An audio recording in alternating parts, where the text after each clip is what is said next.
Why can you remember something from last week, but not from when you were 2 years old? So your brain stored those experiences. They happened. And we know that babies do have memory because they show, for example, implicit memory effects, procedural memory effects, priming memory effects, conditioning memory effects. So we know that babies can form memories, but where did those memories go? And then, very importantly, we're going to see if there is maybe a way that we can get them back. So, before we get to that, we're going to finish up our look at levels of processing. So, levels of processing, just to refresh your memory, was the idea that the features of memory, instead of being due to memories being in a short term store, so that you can only remember a small amount of information and for only a short time, and memory being in a long term store. And that's why those memories have no known limit for their capacity, and you can remember them from minutes to years, rather than those effects being due to different memory structures. The idea was that those effects are due to different types of processing, with shallow processing, such as phonemic processing, leading to short term memory, and deep processing, semantic processing, leading to more long term memories being formed. So, we're going to tackle that today when we take a look at the CogLab on levels of processing. Then, we're going to introduce the idea of encoding specificity, check out the CogLab on encoding specificity, and then we're going to flex some speculative muscles and speculate as to whether encoding specificity can have anything to do with infantile amnesia. And then we're going to take a look at a really, really interesting study that might just shed some light on how important a sense of self is to your encoding of memories. So let's get going on CogLab number 8. So this was the levels of processing CogLab. So in phase one, this was a two-phase experiment. In phase one, you saw a word and you were asked to make a judgment. So the judgments were: uppercase, is the word written in uppercase letters? Yes or no. Rhyme, does the word rhyme with another word? Yes or no. Semantic, answer a meaning question about the word. Is this thing alive or not alive? Yes or no. And then your task was in this phase one to determine if the word fit the judgment. So, for example, you would see the word boat, and you would be asked, is the word in uppercase? And the correct answer there is no. And then you would see the word lamp, and does the word rhyme with park? And you would say no. And then you would see cart, and you would say, is that word a part of the body? And you might say, well, cartilage maybe, but the answer is no. So you would go through and make those three judgments about different words. So that was phase one. Phase two, you saw another series of words. And importantly, half of these had been shown in phase one. So phase two was where the memory retrieval portion of this CogLab began. And the task was for each word indicate if it had been shown in phase one. So in phase two, you will be shown a series of words, half of which were shown in phase one, and half of which are new words. So that's very important to know that detail, because what that means is that if you were just guessing, you would have a 50-50 chance of getting it correct. So if you did phase one with your eyes closed, and then you took off the blindfold for phase two, you should score on average around 50%, because half of the words are new, half of them occurred before. So your chances, if you were guessing, of getting anything correct would be 50-50. But you were asked for each word, please answer the question, was this word in phase one? There are 120 words shown in phase two. So the independent variable, the causal effect that we're investigating here, is the level of processing. So does the level of processing have an effect on how well you perform on this memory task? So the words that you process in a shallow manner, are they recalled at a lower rate than the words you processed in a medium manner? And are they recalled at a lower rate than the words you processed in a deep manner? And then the last piece of the puzzle here is that the uppercase judgment, that was shallow processing. The rhyme judgment, that was medium processing. And then the deep judgment, that was a semantic judgment, such as, is this a part of the body?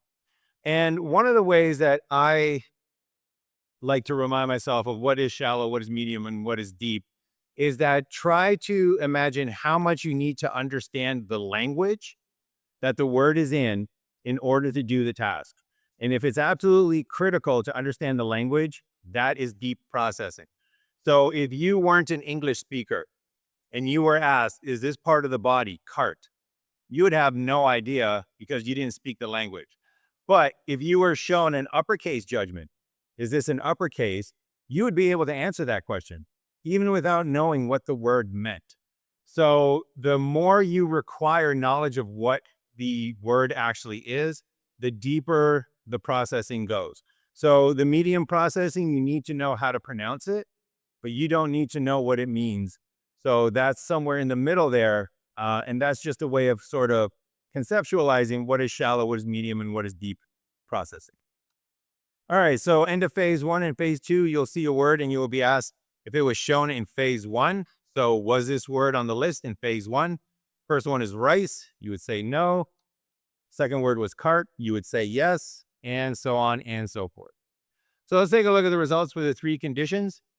So we have uppercase judgment, shallow processing, rhyme judgment, medium processing, semantic judgment, deep processing. So we have those there on the x-axis. So uppercase slash shallow, rhyme slash medium, semantic slash deep processing. So that's the encoding condition.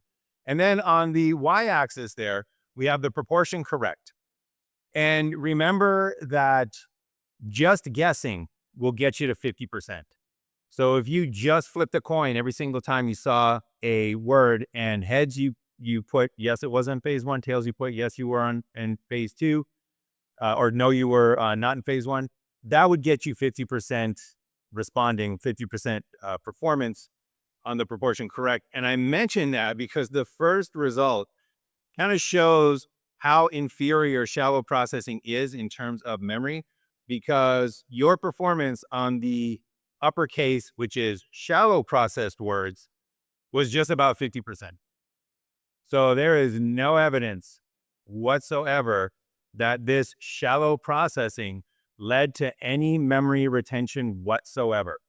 It was as if you had never seen the list in phase one. It was as if you were not processing or encoding any information when you were making the uppercase judgment for the words, because that performance is no different from 50%. Actually, technically, it's a little below 50%, but statistically, it's probably exactly the same.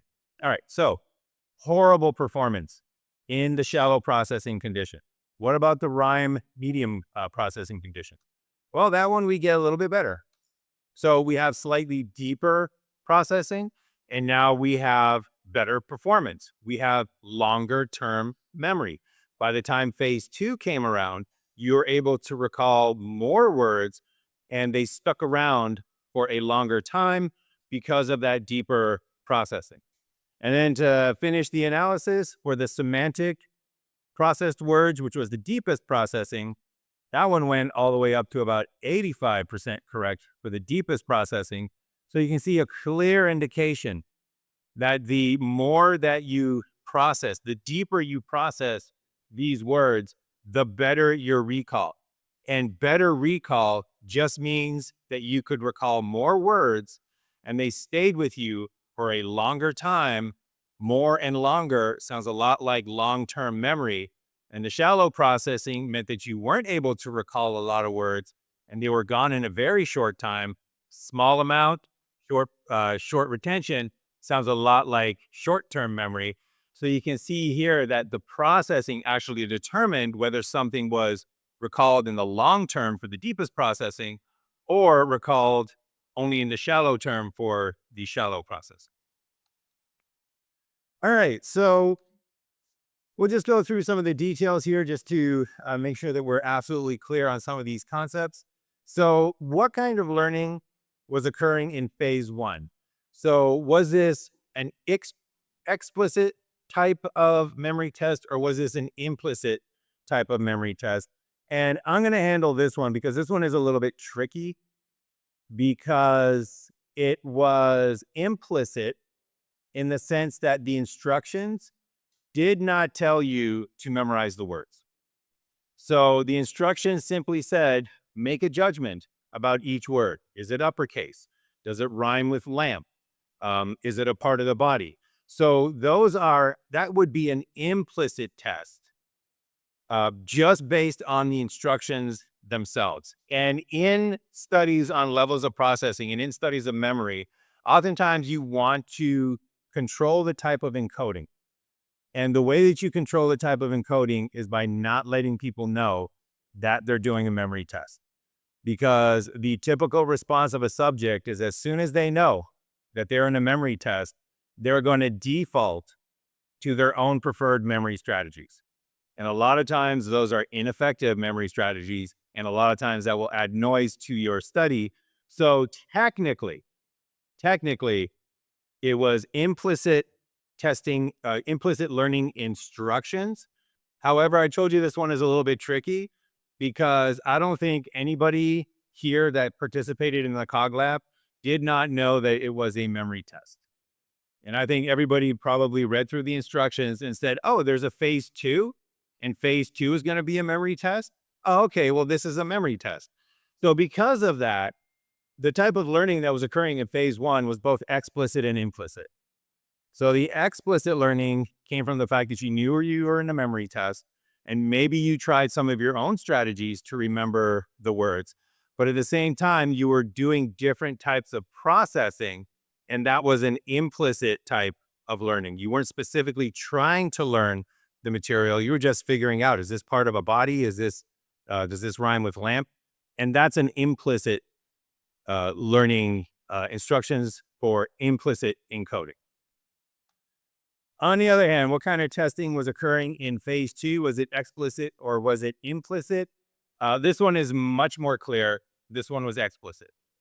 So in phase 2, you were asked directly, recall the words that were in phase 1. You are going to try to remember which words you saw in phase 1. This is now a memory test. Use your memory. Try to remember what you saw in phase 1. So that's an explicit form of testing. On the other hand, if they gave you STEM words and you had to complete the word, so they just put LA and you had to come up with a word as quickly as you can, or they put CA and you have to come up with a word as quickly as you can. If you came up with lamp and if you came up with cart, that would be an implicit test because you're not asked directly to remember the words, but your mind auto defaults to the stuff that you've learned just previously. And that's a way of measuring that implicit. That would be a way of measuring memory in an implicit testing way. All right. And then finally, according to levels of processing theory, what kind of processing leads to short-term memory? Well, as we saw, short-term memory was the shallow processing because you forgot basically all of the words that you shallowly processed in phase 1. But long-term memory was the deeper processing because we were at 85% correct with the memory, with the words that we processed in a more deep way. All right, so I wanted to get through that because I wanted to pause now when we're getting to the real world applications and connect it to something extremely practical. So if this levels of processing theory is correct, then one of the things that's very important to you as a student is the fact that not all studying strategies are going to be equal. Some ways of studying involves really shallow processing. Some ways of studying involves deep processing. So the question is, let's start with a scenario. Which one of these do you think would lead to better memory? Rereading your notes or trying to explain the ideas in your own words? Mm-hmm. Trying to explain the ideas in your own words. Okay, so trying to explain your ideas in your own words would lead to better memory. Um, any reason why? Uh, because to explain it in your own words, you would have to like process them in order to commit it into your own words and your own phrasing. Exactly. So if you're going to put your try to explain the ideas in your own words, you have to process the meaning of those ideas.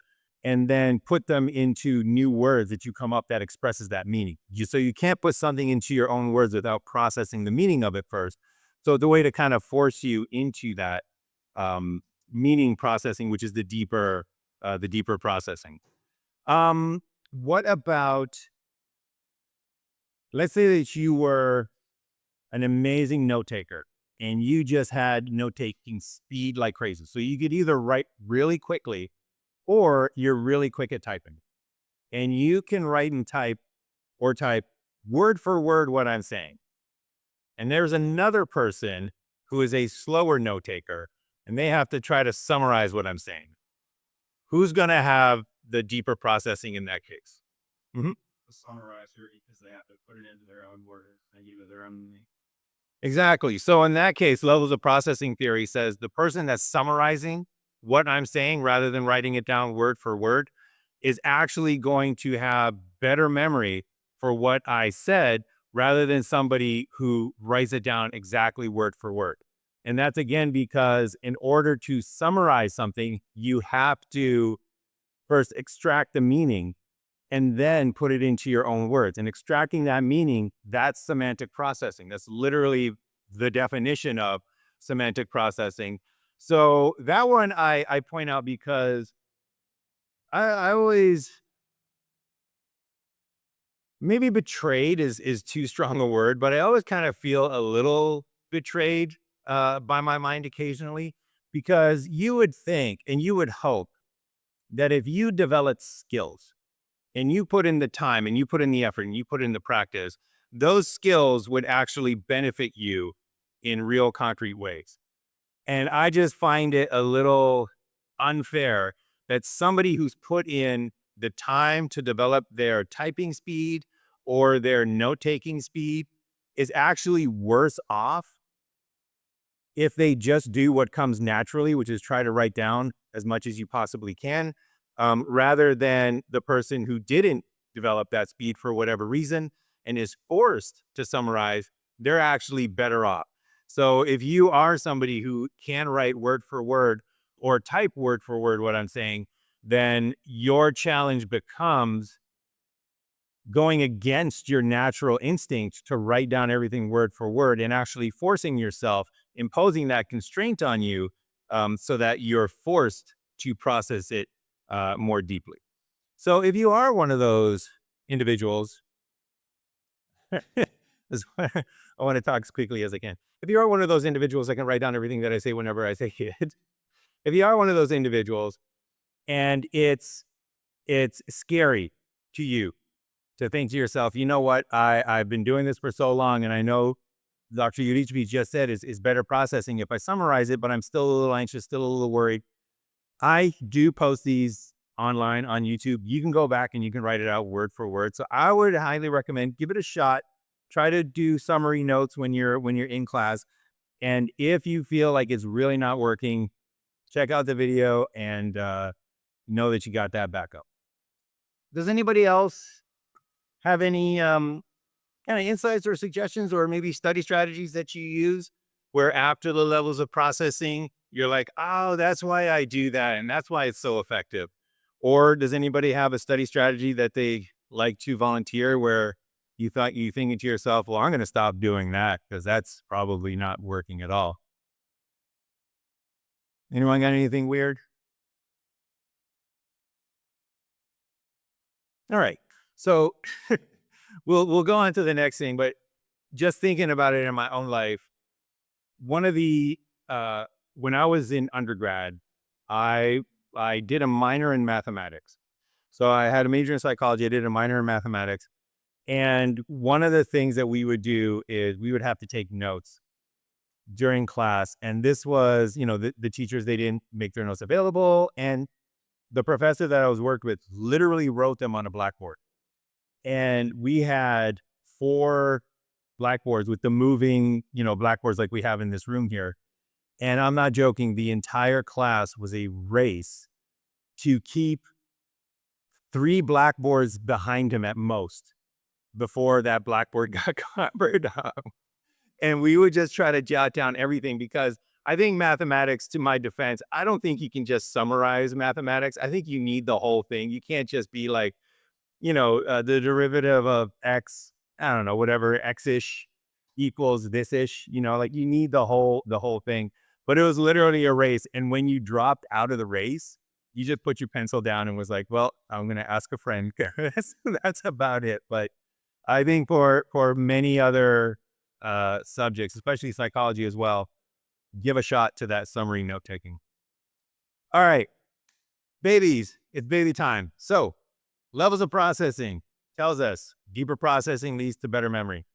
But now we're going to take a look and see that depth is not the only thing that matters, because even deeply processed memories can be hard to retrieve if the situation at recall does not match the situation that you had at learning. And that's going to lead us into encoding specificity. So I left you with this as an exercise as to why we are not able to remember the first years of your life. And I asked you to think about how different is your experience now compared to the first 3 years of your life. Because one possibility is that these memories, they were never stored. Maybe, oh, why aren't you looping? Where's my happy baby? There we go. Maybe the memories were just never formed. Maybe the memory system in infant brains just isn't developed enough to actually store semantic explicit memories. Maybe some of these are inaccessible now, however, because the cues available to you now are radically different than the cues that were present when they were encoded. So when you were an infant, your body was different. Your language ability was different, vastly different. Your visual world was different.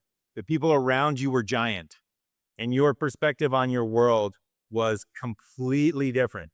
So as we start going through the idea of encoding specificity in the CogLab, keep this question in mind. Could infantile amnesia be partly a retrieval problem rather than a storage problem? Meaning that those memories are there, but we're just unable to get to them. And the idea that this memory has not vanished, but you could retrieve it, but maybe it just is not, it's in a different format than when it was first encoded. So on that note, keep that idea in mind. Let's go and talk about encoding specificity. So encoding specificity is the idea that when we encode information, we actually encode it along with its context. So when you're listening to my voice and you are learning about cognitive psychology and you're learning about long-term memory, you are actually encoding with those memories features of this room. So you're encoding the fact that we have a screen in front of us that is lit up. You're encoding the fact that the blinds are about halfway down. You're encoding the fact that it's springtime outside. You're encoding the color of the walls. You're encoding the seats that you sit on. You're encoding the context along with the information. And if that is true, then we should be able to use that context as a cue for memory retrieval. So this is something that I'm sure everybody here has probably experienced. So I'll just give you a real world example before we go into the CogLab. Has anybody here, and I hope it's not just me, but has anybody here ever walked into the kitchen and forgot what you wanted? Yeah, we got a few. All right, okay, good. So it's not just me. So we got some nodding heads. So let's say that you were in the living room and you walk into the kitchen and you don't know what you wanted. And you're sitting there and you're like, what did I want? I don't know. You know what? I'm sure I'll figure it out. And you walk back into the living room. What happens once you walk back into the living room? You remember what you wanted and you're like, oh, I needed the Lysol spray or whatever it was. So that is an example of encoding specificity. You had that thought of needing that Lysol spray when you were in the living room, and you encoded the living room with that item. And then when you go into the kitchen, the living room context is gone. and you have the kitchen. Kitchen does not act as a cue for that memory. But when you go back into the living room, you're like, oh my gosh, that's what I wanted. That's a nice real world example of encoding specificity. So let's go into the lab. CogLab number 9, encoding specificity. This is also a multi-phase CogLab here. And this one gets a little tricky. So I'm going to probably say the conditions over and over and over again, just because there's encoding and retrieval conditions. So phase 1, you saw a list of word pairs like car and port. And there was a first word and a second word. The first word was in lowercase letters. Second word was in uppercase letters. The first word is the cue, and the second word is the target. So in the word pairs, you are going to try to remember the second word, the target word, and the first word was the cue to trigger your memory for that target word. And there were 2 conditions in phase 1. You were either presented with a word pair where the cue word was a strong word for the target, or you were presented with a word pair where the cue word was a weak word for the target. So, for example, your word pair might be eat and food. Eat is a strong cue for the concept of food. So, in this case, this is the encoding portion. This is phase 1 where we're encoding the information. And in this case, you have a pair where eat is a strong cue for food because semantically in our society, those 2 things go together. Another example of a strong cue would be something like dry and wet. So even though they're opposite, those 2 oftentimes go together. And one way that you can determine whether something is a strong cue in our culture or not is by doing those, say the first word that pops into your mind when I say.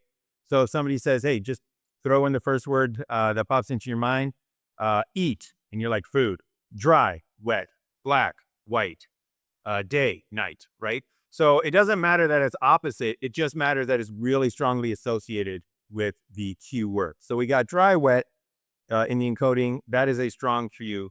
And then we have ones where it's a weak cue. So grasp and baby, those 2 don't really go together, right? So baby does grasp at things, but if somebody played that game and said, tell me the first word that comes into your mind, grasp, people would probably say grab, hold, take, right? It's not, you would have to go, I don't know, 200 words deep before somebody said baby.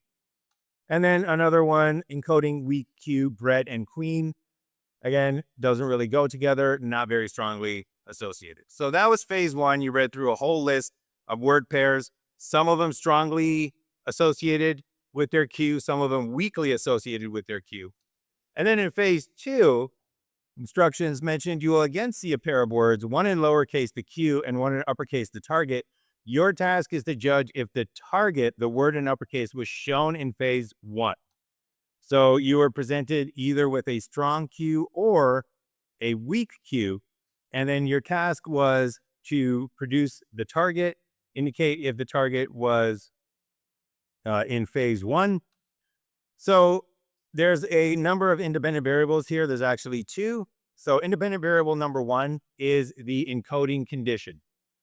Was the target encoded with a strong cue, like eaten food, or was it encoded with a weak cue, like bread and queen?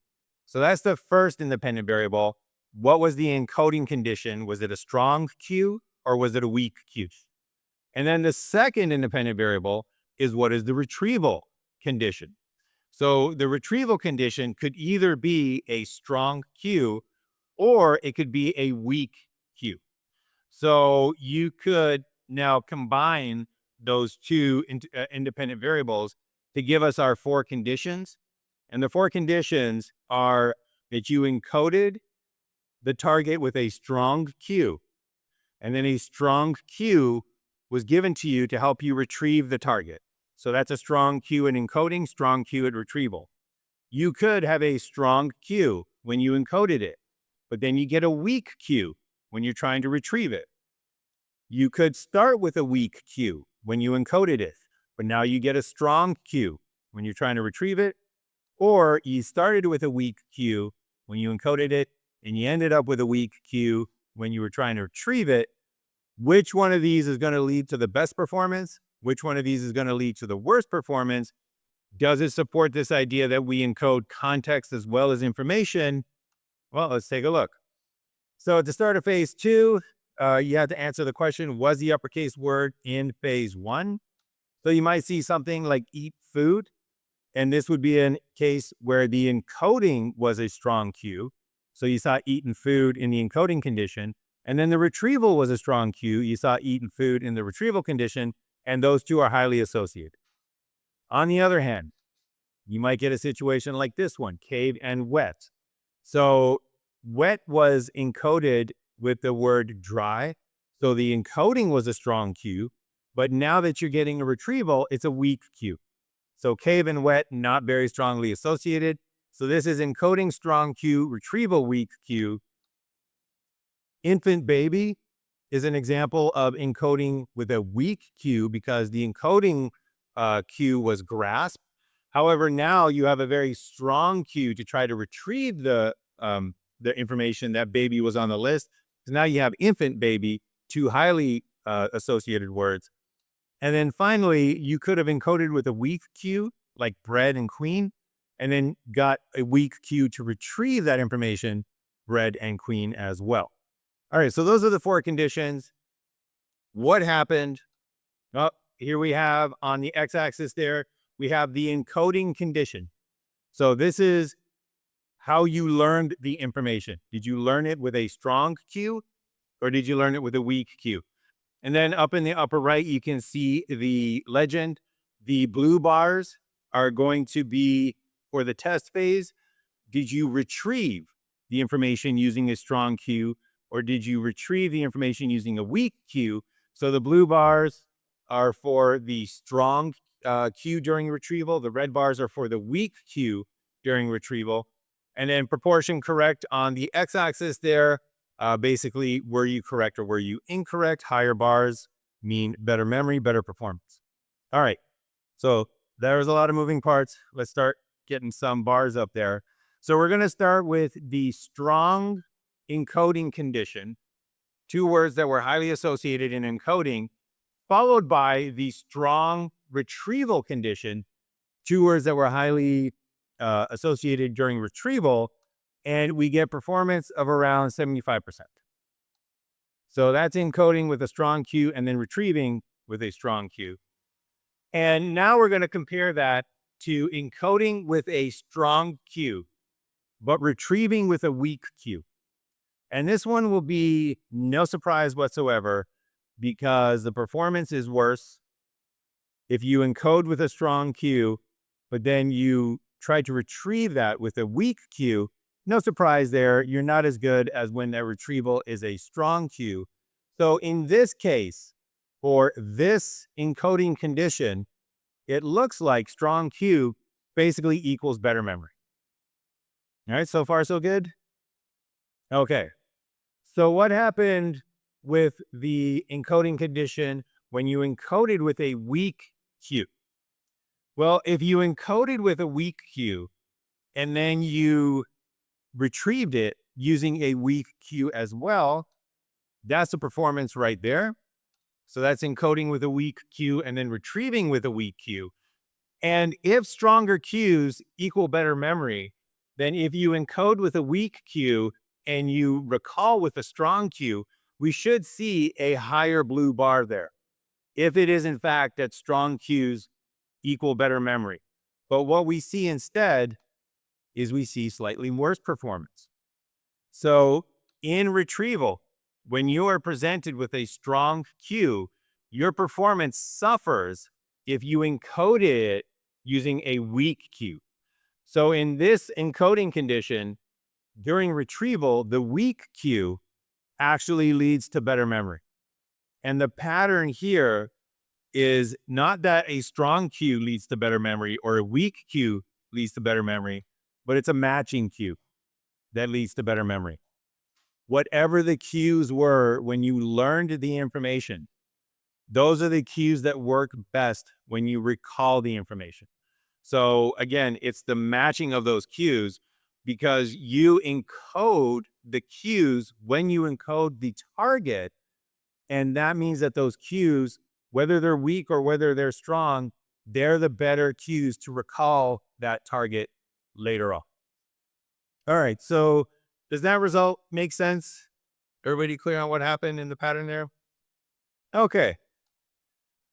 So let's start some real world implications. So we'll begin with something that is near and dear to my heart and probably quite important to everyone here, which is in-person exams. So I personally do not have those. I was never a fan. Does anybody here still have in-person exams in classes? No? Okay. I don't see anybody nodding their head with a smile. I don't see anybody going, "Oh yeah, I got those. Those are great." No, they're not fun. Anyways, when I had in-person exams, one thing that I used to do is I used to project a clock on the screen. And my question to you, thinking about encoding specificity, is why would I project a clock on the screen if there's a clock in the room? So why would I do that during my in-person exams?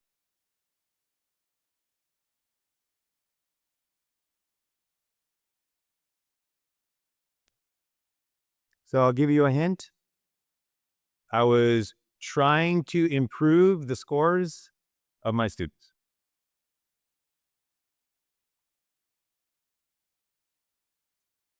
Mhm. So, like having a like average question and not to like waste too much time in it. Like if you're too focused on one, and then that takes more of your time sometimes. So that is one of the things that was a benefit for having this because most of the clocks in a room, and I think rightfully so, are usually at the back of the room because you don't want that constant distraction while you're doing a lecture. And in this case, it's important to know in an exam where you are in that exam, right? You have an hour and 15 minutes to do it. You have 75 questions. You got to do a question a minute, right? So it's important to know that. So that is one of the benefits for having a clock at the front of the class. But there are other reasons why that was done. Yep. Representing a matching retrieval cues. You want their employee cues to be a clock in the room and they were wearing it. So I am presenting a matching retrieval cue. Um, you're super close. So what would happen? Let's think about it this way. What would happen if there was nothing projected on the screen? How would the room change?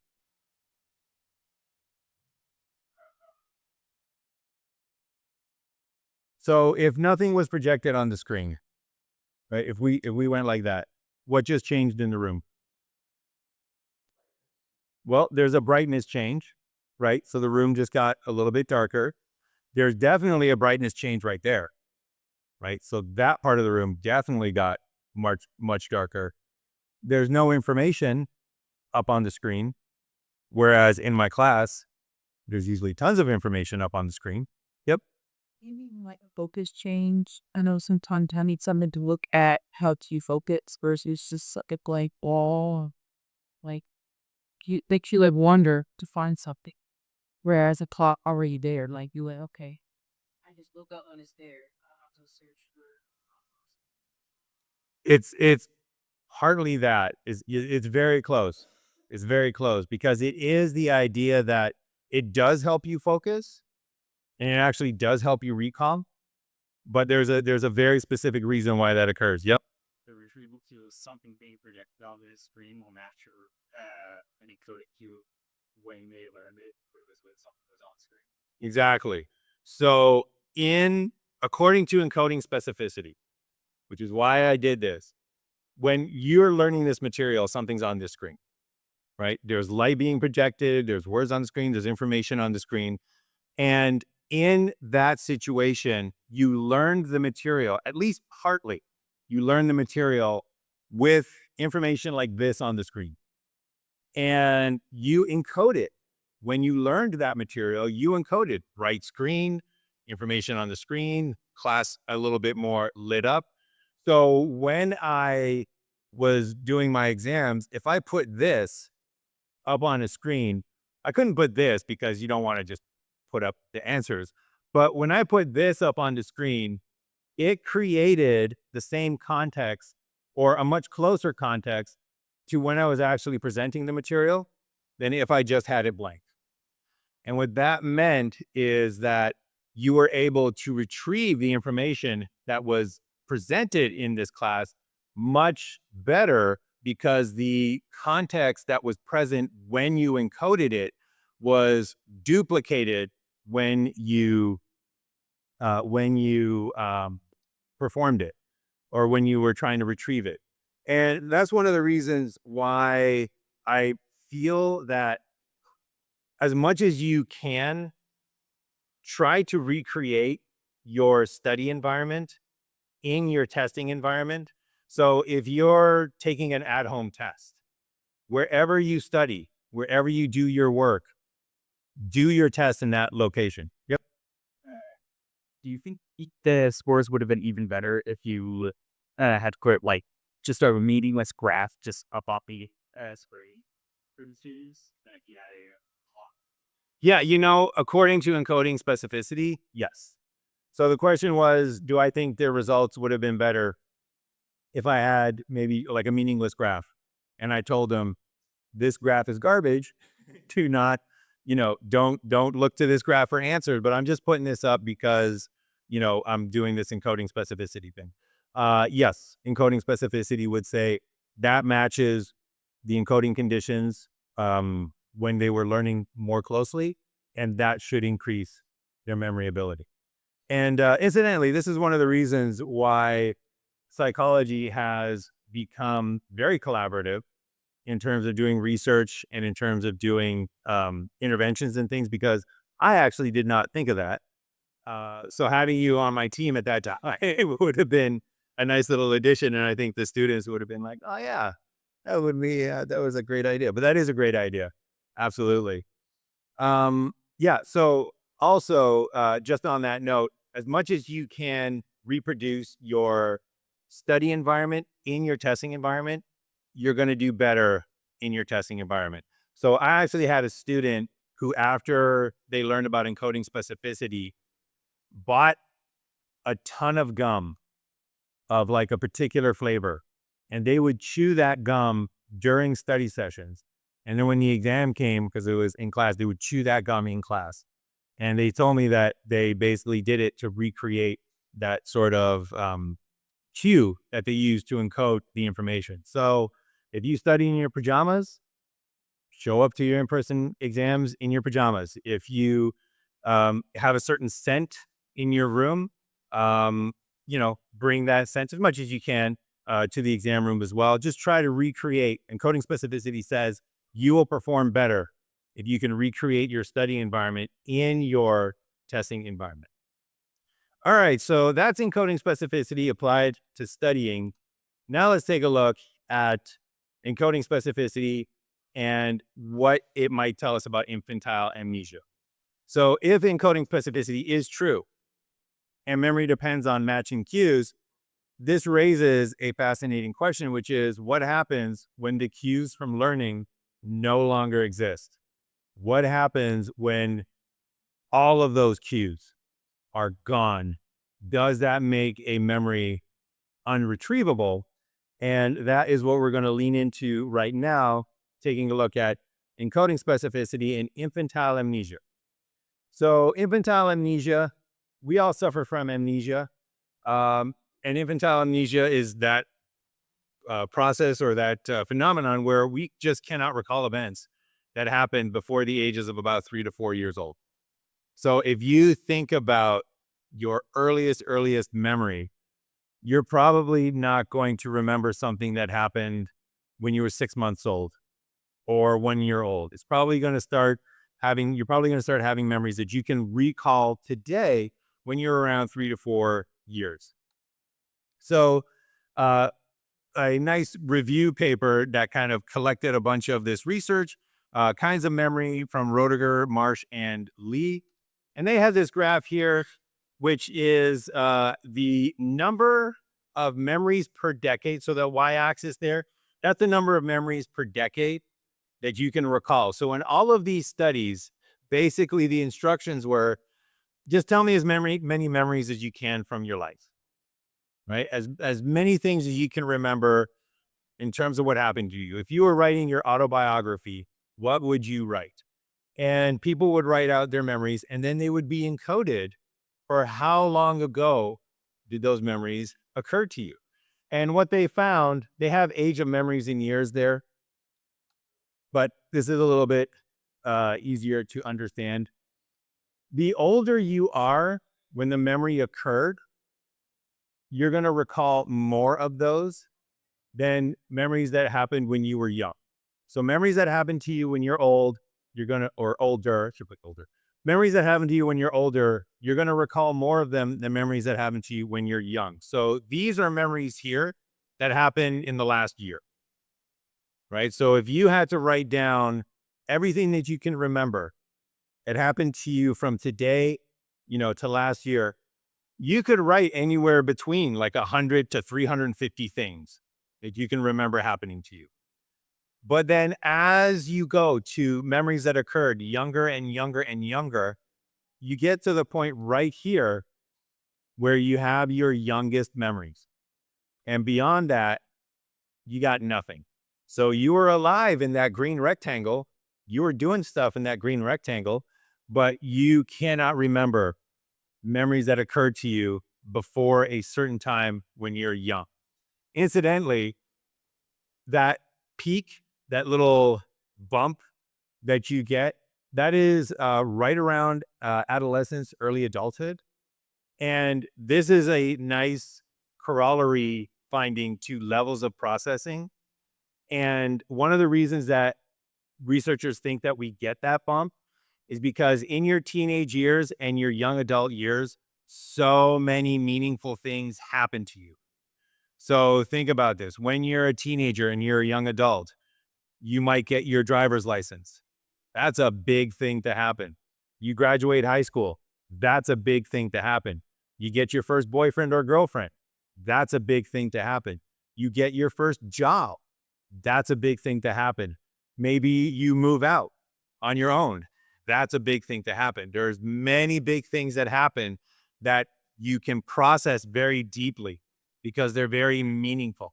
And that's what that bump occurs. So congratulations if you're in your teen years or your young adult years. These are very meaningful times, and you're going to have a lot of memories that are going to occur. And that only occurs during those times. You can only get your license for the first time one time. You can only fall in love for the first time one time. So that little dip, again, kind of insidious, it's a little sad. You get that dip because no firsts are really happening as you get older. You start running out of firsts. Anyways, I go dark so many times. I'm not explaining things. No, let's go back. Okay, happy babies. Let's go back to that. All right. So why is there nothing in the green box there? First 3 years of your life. Why are they missing?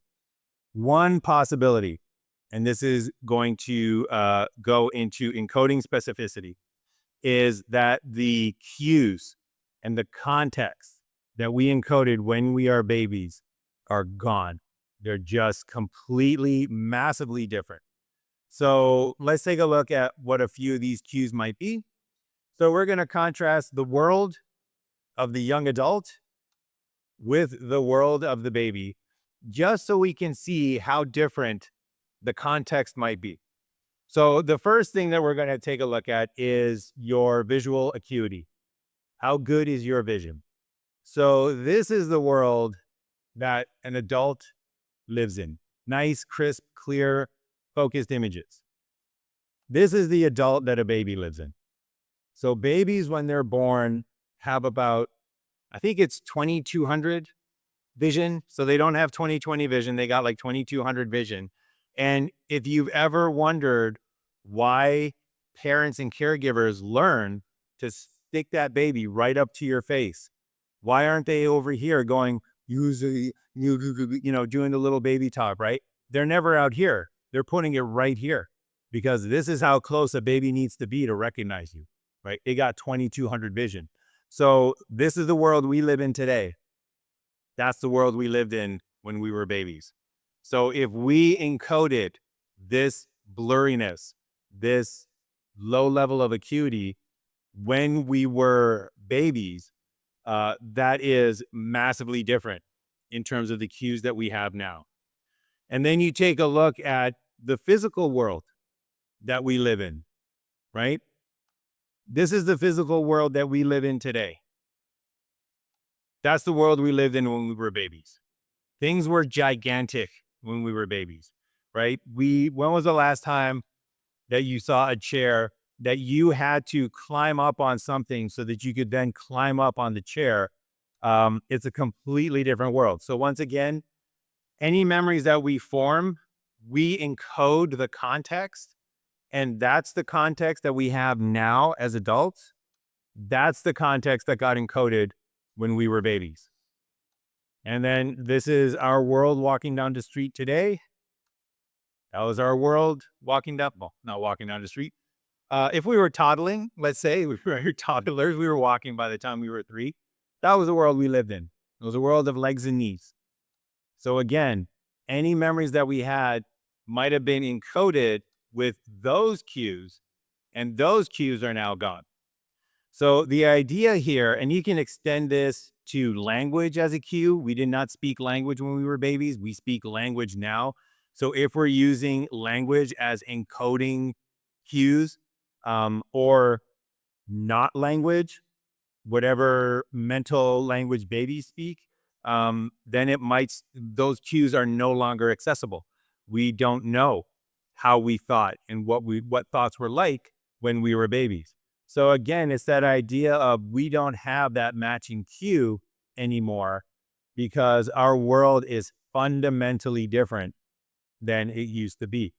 So we might try to remember that top memory up there. We might try to remember that top memory, but we don't have that top memory's cues. We don't have those retrieval cues because we live in that nice, crisp, focused world. So we are not going to be able to retrieve that memory according to encoding specificity. And the same thing with the fact that we live in a different world physically.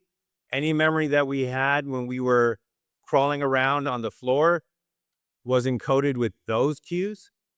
And this person here does not live with those cues anymore.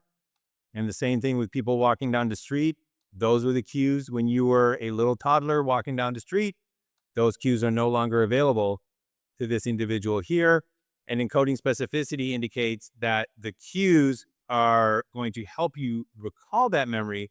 So these are just some examples of the ways that we're different now than we were when we were babies. We're going to see in just a couple of minutes, there's other things that are huge in terms of remembering and the cues that we had when we were infants. All right, so this leads to a kind of interesting thing to speculate. So I just mentioned that we don't live in the environment that we lived in as infants. But what might happen if you could recreate your infant environment? So if we could go back to this or to this, right? If we could find a race of giant humans that would take us and lift us up into the air. I'm a big comic book fan. If She-Hulk actually existed and she came by and she did this to me, right? I wouldn't be as annoyed as John Byrne is there. I might be picked up and think to myself, oh my gosh, when I was 2, I remember my mom used to pick me up like this. Holy cow. Thank you, She-Hulk. So what might happen if you could recreate your environment? Or what do you think that might entail? Mm-hmm. It would unlock a bunch of memories that you would otherwise have access to. Okay, so does anybody here? So this is all speculation. Do you feel like that might work? Or maybe what kind of memories might we be able to unlock?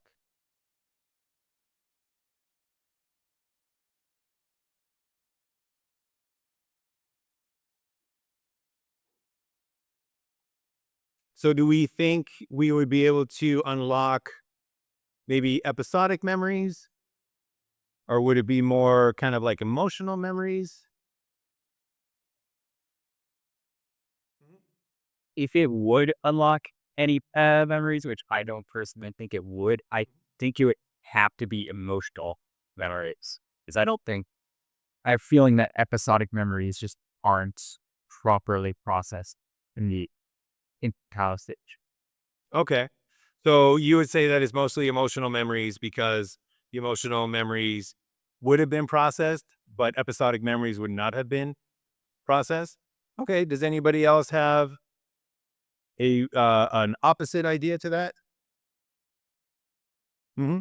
I feel like if you're able to see the same thing that you saw or experienced when you were encoding that memory, uh, given what we know about how memory works as older children or adults, uh, I don't, I don't see why that wouldn't trigger memories the same way it works as an adult. Okay. So this is very interesting because both of you are saying very opposite things, but both of you are saying it for the same reason, which is you both agree on the emotional memories would come back, right? So you would probably, if you were going to recall any memories, you would probably feel the emotional memories. What that means is that the emotional memories are stored and they're encoded with the environmental cues. And what that would mean is that if you were placed back in that environment, it would trigger those emotions. On the other hand, episodic memory, we were disagreeing on. And the idea is that either the episodic memory was not encoded, right? So your idea was that, well, the episodic memories just weren't encoded. And that is a possibility. And we're going to get to that when we take a look at conceptual knowledge and conceptual organization.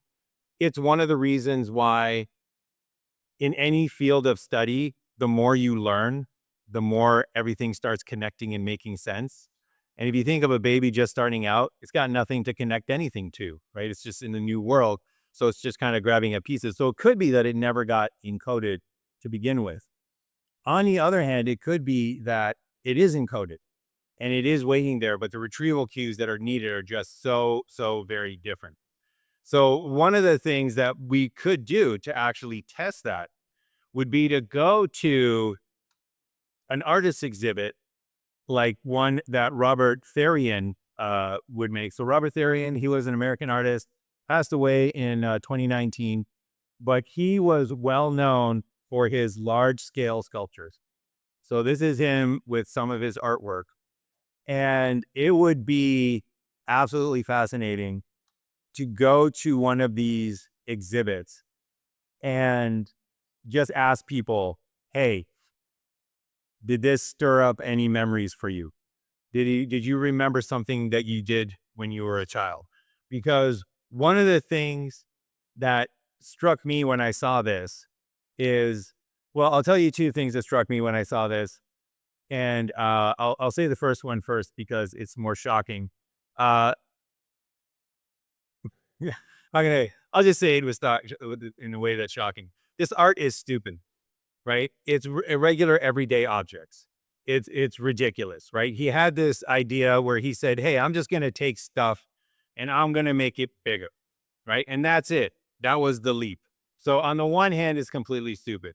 On the other hand, it's massively compelling. So I am not ragging on Robert Therrien at all. This is genius. But it's silly, right? It's just big stuff. But at the same time, I don't think you could not be affected walking into a room like that and just go there and be like, I think you would get those emotional memories that we agreed on, that you would sort of feel, and that's going to tie into, you'd either feel really safe or you'd feel really in danger, depending upon what your childhood was like. But it would be really interesting to test people on that. Take them to this exhibit and then ask them, hey, what's the earliest memory that you can remember? And how did this make you feel emotionally? Because whether you feel something here, and again, it's a very simple thing that he did. He said, let's just take everyday objects, make them huge. And I don't know how much you knew about encoding specificity, but something about it is just so compelling, and it might be those emotional memories that it brings out of us.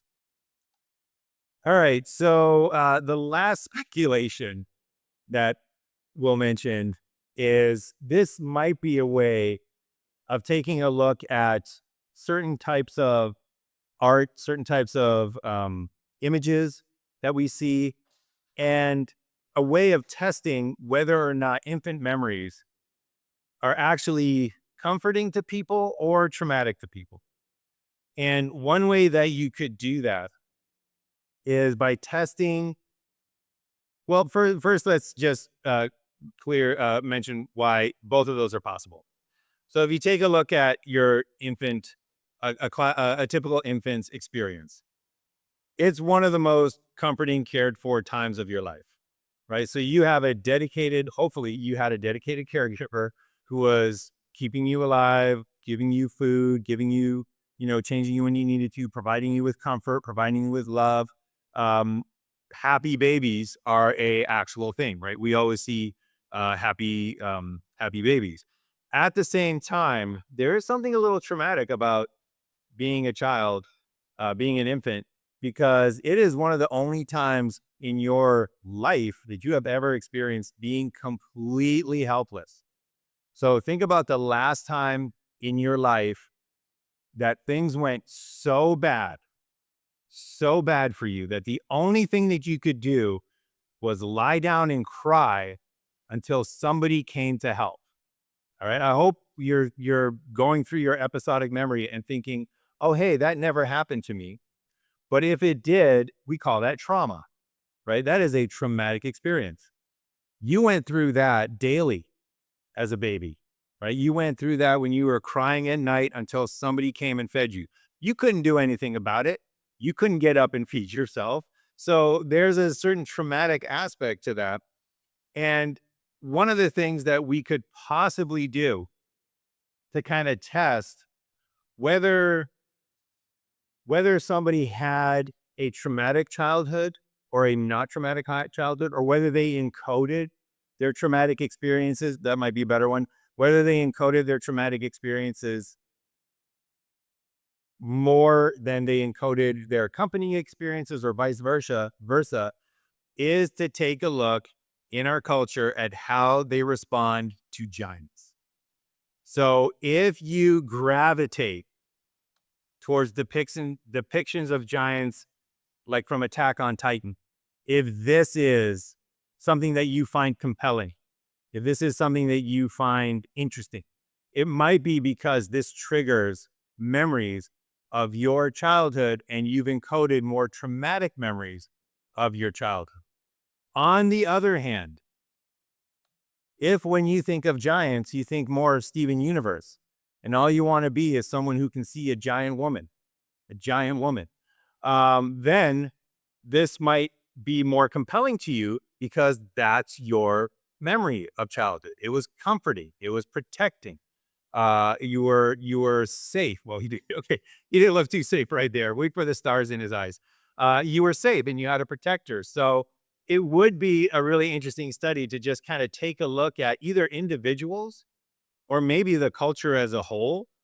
And if you come across a culture and their stories are all about terrifying, horrible giants, then you might think to yourself, well, what kind of childhood did you have? Versus if their giants are friendly and comforting, there are the stars. If their giants are friendly and comforting, you might be able to link that to them being taken care of in a better way. And if you take a look at this, just popped into my mind. If you take a look historically at times when it was rough for children, right? Times when children were born into peasant farms and they had to work the land when they were super young, and their needs weren't taken care of, and all those sorts of things. It might be no coincidence that that's when many of the fairy tales that are written about giants that are scary and terrifying were made. Whereas now, maybe children are being more taken care of, and we get Steven Universe and we get giant women. All right, so we are going to wrap this up, and then we're going to take a look at a really short video. I want to show you this beforehand because I want to leave you some time to speculate about it and think about it. So we just saw that encoding specificity, the cues are encoded when you encode any information. And now we're going to take a look at possibly a massively important cue that might need to develop in order to retrieve your memories and encode them. And that cue is a sense of self. So without further ado, I'm going to show you this video from Horizon, How Does Your Memory Work? And the importance of a sense of self to developing long-term memories, or is it long-term memories that are important to developing a sense of self? Let's take a look. The important thing about memory is it lets us have a past, it lets us have a future, it lets us solve problems, it gives us language, I believe. These are the great things that memory does. Remembering your shopping list is neither here nor there. Writing was invented to help you remember lists. It isn't far to Hushabye Mountain. Although remembering the past feels like second nature to us, it doesn't begin straight away. Professor Martin Conway is an expert in the phenomenon of childhood amnesia. Childhood amnesia refers to the fact that adults typically can't remember very much below the age of about 5 years. There are a handful of memories going back to about the age of 3, sometimes a bit earlier than that. Of course, there are those people who claim to have memories going back beyond the age of 2 years. I had someone who told me they could remember being in the fallopian tube, which is problematic given one doesn't have a nervous system at that point.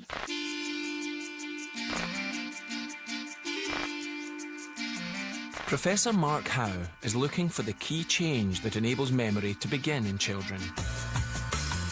He's devised a cunning experiment to find it. And it requires several toddlers and a little deception. This is a test of self-recognition. What we're interested in is the child's ability to know that they are someone, that they are separate from other people. And this test captures that. I think maybe I can sit with him. What Mark is looking for is evidence of an elusive thing, the beginning of your sense of self. To find it, the child is seated in front of a mirror and allowed to examine their own reflection. Jake goes first. What we're interested in there is that just to see how they react to their own mirror image. And then we turn the mirror around so that they no longer see their reflection. Next, Jake's mum is given a tissue with some paint on it, and unbeknown to him, she wipes it on his nose. And what we're interested in is the child's reaction to their mirror image now that paint's been applied to their nose. What's that?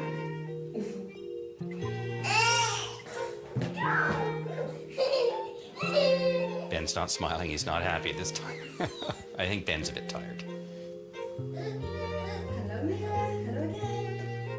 Jake, Ben, Neve, May, Isabella and Harry all point at the mirror rather than at their own nose. When they point at the mirror and touch the mirror rather than touching themselves, it's an indication that they don't understand that it's themselves that has been changed from the paint being applied. They think it may be something that has to do with what's on the mirror. But some of the other children do show what Mark is looking for.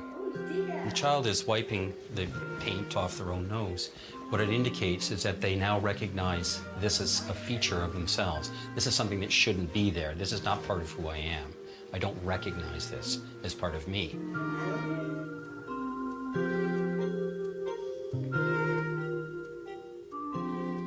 Mark believes the fact that Toby and Jenny passed the mirror test, while the others didn't, has a greater significance and is tied to their ability to remember events. To see if this is true, next, Mark leads the children through a second test. In the next part, what we do is we bring the children into a new room that they've never been in before. And the intent here is to create a new memory for them. And what the memory is going to be putting a lion, a cuddly lion, not a real one, to bed. And then what we'll hope for is in 2 weeks' time that the children will be able to remember this event and eventually be able to find the lion and recreate the same behaviors.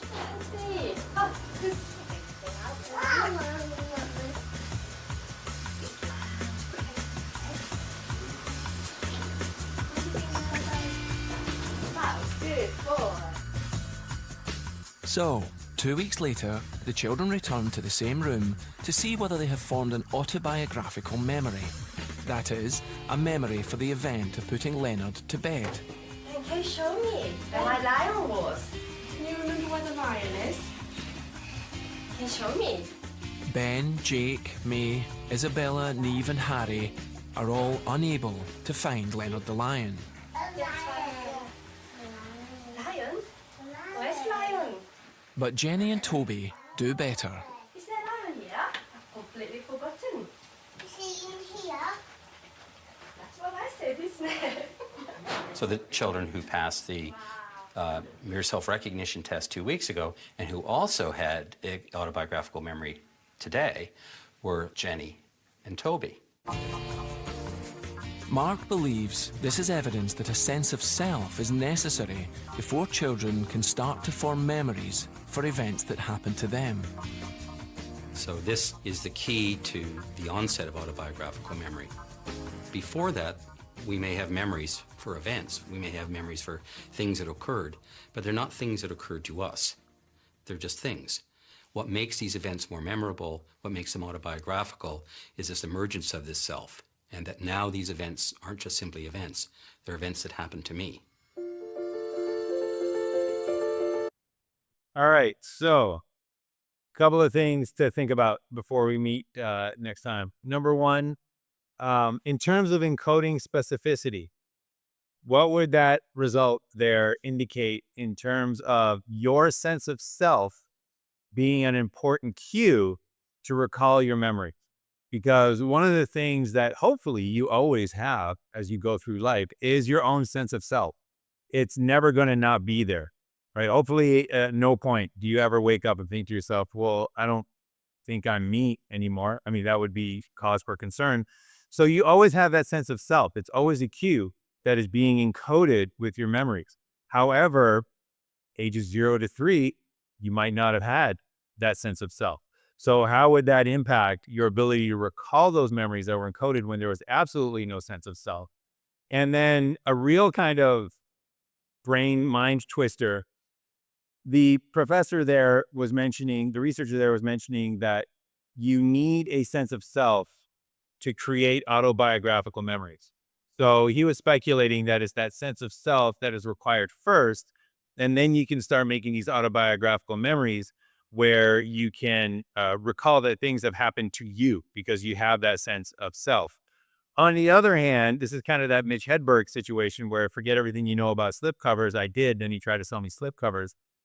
How can you actually have a sense of self unless you already recall that stuff has happened to something called you, right? So maybe these memories occur first, and then these autobiographical memories occur first, and then that sense of self comes out of those memories. So we might speculate on that next time, try to figure out, is there any good evidence for a sense of self first, and then you get autobiographical memories, or autobiographical memories first, and then you get a sense of self. But we'll do that next time. And that is it for today.